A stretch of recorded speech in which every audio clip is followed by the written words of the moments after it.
Class 10 ভূগোল chapter 3।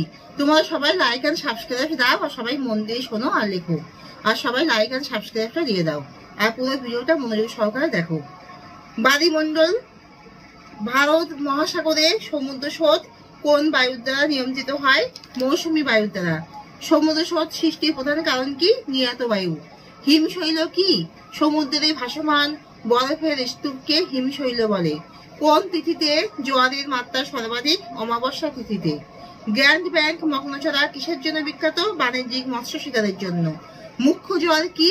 চন্দ্র সূর্যের প্রত্যক্ষ আকর্ষণে সৃষ্ট জোয়ারকেই মুখ্য জোয়ার বলে। গৌণ জোয়ার কি? পৃথিবীর আবর্তনের ফলে সৃষ্ট কেন্দ্র বহির্মুখী বলের প্রভাবে সৃষ্ট জোয়ারকে গৌণ জোয়ার বলে। নিরক্ষীয় অঞ্চলে সমুদ্র স্রোত হলো পৃষ্ঠ স্রোত। মহাসাগর গুলিতে নিরক্ষীয় স্রোতের সৃষ্টি হয়েছে যে বায়ুর দ্বারা, তা হলো আয়ন বায়ু। জোয়ার ভাটা সৃষ্টির প্রধান কারণ কি? চন্দ্র সূর্যের মিলিত আকর্ষণে জোয়ার ভাটা হয়।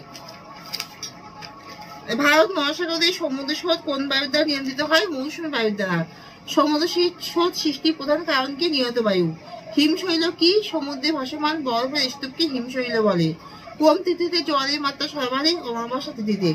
গ্র্যান্ড ব্যাংক মগ্নচড়া কিসের জন্য বিখ্যাত? বাণিজ্যিক মৎস্য শিকারের জন্য। মুখ্য জোয়ার কি? চন্দ্র সূর্যের প্রত্যক্ষ আকর্ষণে সৃষ্ট জোয়ারকে মুখ্য জোয়ার বলে। গৌণ জোয়ার কি? পৃথিবীর আবর্তনের ফলে সৃষ্ট কেন্দ্র বহির্মুখী বলের প্রভাবে সৃষ্ট জোয়ারকে গৌণ জোয়ার বলে। নিরক্ষীয় অঞ্চলে সমুদ্র স্রোত কি? পৃষ্ঠ স্রোত। মহাসাগরগুলিতে নিরক্ষীয় স্রোতের সৃষ্টি হয়েছে যে বায়ুর দ্বারা, আয়ন বায়ু। জোয়ার ভাটা সৃষ্টির প্রধান কারণ কি? চন্দ্র সূর্যের মিলিত আকর্ষণ। এখানেই শেষ করছি, তোমরা সবাই লাইক এন্ড সাবস্ক্রাইবটা দিয়ে দাও।